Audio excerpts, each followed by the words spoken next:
Familia querida, el Señor les bendiga y les guarde. Arrepentimiento de corazón. Salmo 51, del 1 al 19. El Salmo 51 es uno de los salmos hermosos que tiene la Biblia y trata con aquel momento cuando David cometió un gran pecado al tomar la esposa de un hombre ajeno llamado Urías. La Biblia dice que él hizo que ese hombre sea enviado al frente de batalla y que sea asesinado porque él se había acostado con esa mujer llamada Betsabé. La Biblia dice que el profeta Natán fue donde él y le dijo: David, un hombre tenía muchas ovejas y le llegaron unas visitas, y en vez de coger una de sus muchas ovejas, fue donde su vecino que solo tenía una oveja y le quitó la única ovejita que tenía ese hombre. ¿Qué tú crees que debemos hacer con ese hombre? Y David dijo: ese hombre es digno de muerte. Y el profeta Natán le dijo: David, ese hombre eres tú. Así te dice el Señor: yo te saqué de detrás de las ovejas. Tú no eras más que un pastorcito y yo te saqué de ahí. Y te hice rey en Israel. Y te di toda esta victoria, David. Y si más me hubieses pedido, más yo te hubiese dado. ¿Por qué pues no tuviste temor e hiciste eso? Y dice la Biblia que este hombre se arrepintió de todo corazón. Y que cuando Natán vio el arrepentimiento de este hombre, le dijo: pero Dios también te perdona. Sin embargo, va a venir castigo de Dios por esto que hiciste. Y se le fue dado a David que escoja la retribución que vendría. Y el motivo de este salmo es una advertencia, un llamado para todos nosotros.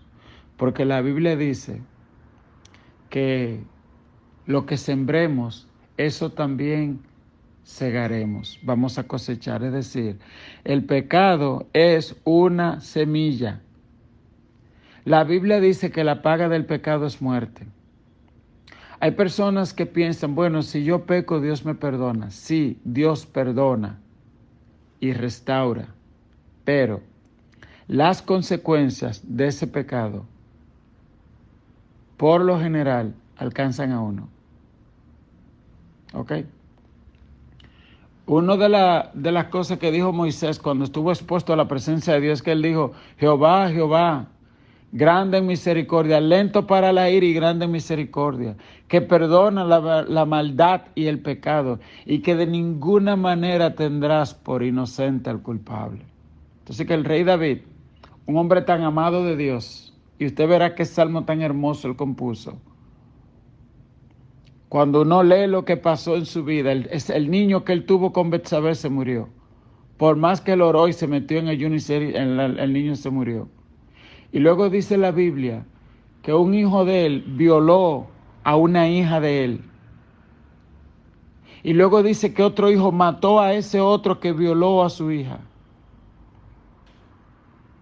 Y se levantaron guerras y dificultades. Y luego dice la Biblia que varios hijos de David se levantaron contra él para quitarlo de rey, y que él tuvo que huir. Y una de las cosas que le dijeron al rey David: David, lo que tú hiciste en lo escondido, Dios te lo va a hacer en público. Y Absalón, cuando lo quiso quitar de rey, dice la Biblia, que agarró todas las concubinas de David y tuvo sexo con ella en la plaza pública para que todo el mundo lo vea. Porque en aquellos tiempos quien tomaba la esposa de un rey estaba proclamando el reino, y Absalón hizo eso públicamente.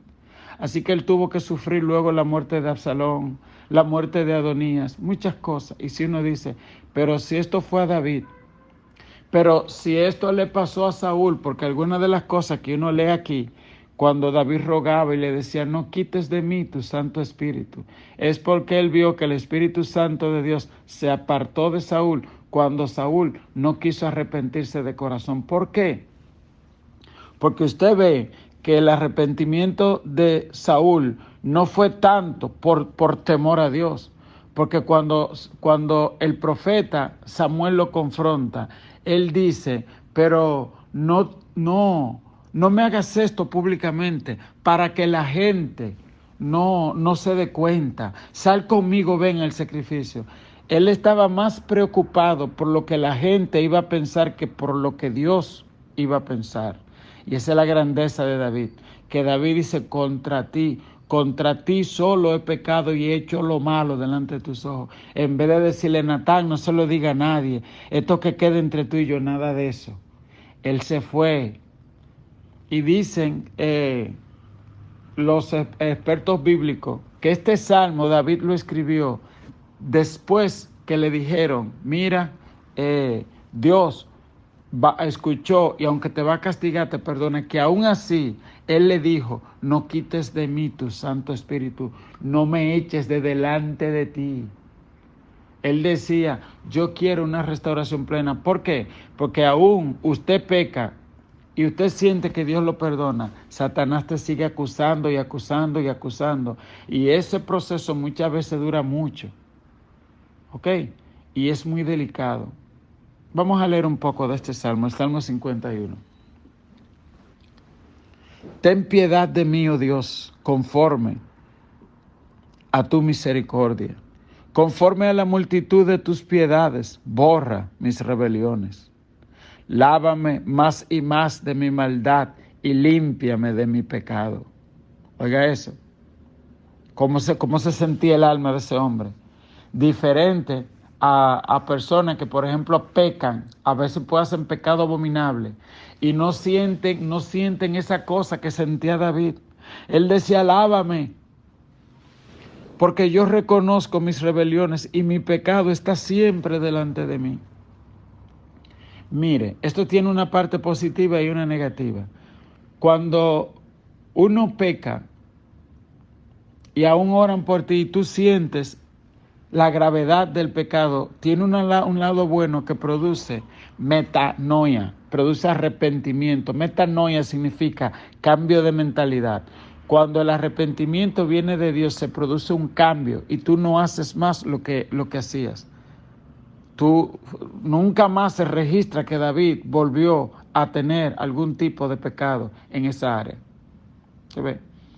Pero hay otra cosa que le llaman remordimiento, que el remordimiento lo que produce es depresión, ansiedad y una tristeza depresiva que viene del infierno. Y hay gente también que confunden una tristeza superficial que no es un verdadero arrepentimiento donde hay lágrimas y cosas y tú vuelves a lo mismo. Eso no es arrepentimiento. El arrepentimiento es un cambio en la mentalidad de cómo tú ves el pecado. Y aunque te lo sirvan en bandeja, tú dices, no, porque es que es contra Dios. Y como es que yo no quiero ofender a Dios. Y por eso David decía, contra ti he pecado, ¿ok? Él dice, yo reconozco mis rebeliones y mi pecado está siempre delante de mí.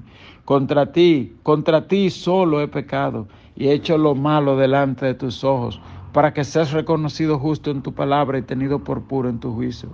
He aquí en maldad he sido formado y en pecado me concibió mi madre. Eso es lo que le llaman el pecado original. Hay gente que dice, yo nunca he pecado, mi amor. Todos nosotros aquí en esta tierra nacimos de alguien que ha pecado y nacimos con pecado. Te ve que un niñito no sabe hablar, apenas sabe llorar y ya quieren manipular a los padres llorando más de la cuenta. Y tú le das un biberón a él y otro al del niño de al lado y ya se bebe el de él y le quiere quitar del niño de al lado. Entonces David reconocía eso y dice el verso 7, el verso 6.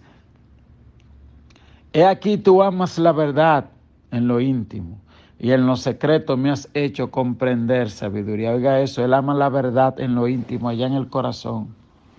Purifícame con hisopo y seré limpio. Lávame y seré más blanco que la nieve. Eso me recuerda a mí Isaías capítulo 1. Isaías capítulo 1, cuando Dios dice, venid luego, dice Jehová, y estemos a cuenta. Si vuestros pecados fueren como la grana, como la nieve serán emblanquecidos. Si fueren rojos como el carmesí, vendrán a ser como blanca lana. Gloria a Dios. Isaías capítulo 1, que Dios pregunta, ¿para qué ustedes me hacen vanas ofrendas, vanos sacrificios? No, ¿quién pide eso de ustedes? Él dice, arrepiéntanse primero. ¿Ok? Entonces, hazme oír gozo y alegría, y se recrearán. Y a mí me encanta cuando él habla de hisopo. Usted recuerda que el hisopo fue lo que usó el pueblo de Israel para poner la sangre en las puertas. Y él decía eso, pon sangre. El cordero aún no había sido inmolado, Jesús de Nazaret. Y él decía, yo recuerdo que en la Pascua se se sacrificó un cordero y se puso sangre en la puerta de Egipto. Mira, haz lo mismo conmigo. Él estaba hablando, profetizando en el espíritu de la sangre de Cristo. Crea en mí, oh Dios, un corazón limpio, dice el verso 10. El verso 8 dice, hazme oír gozo y alegría y se recrearán los huesos que has abatido. Esconde tu rostro de mis pecados y borra todas mis maldades.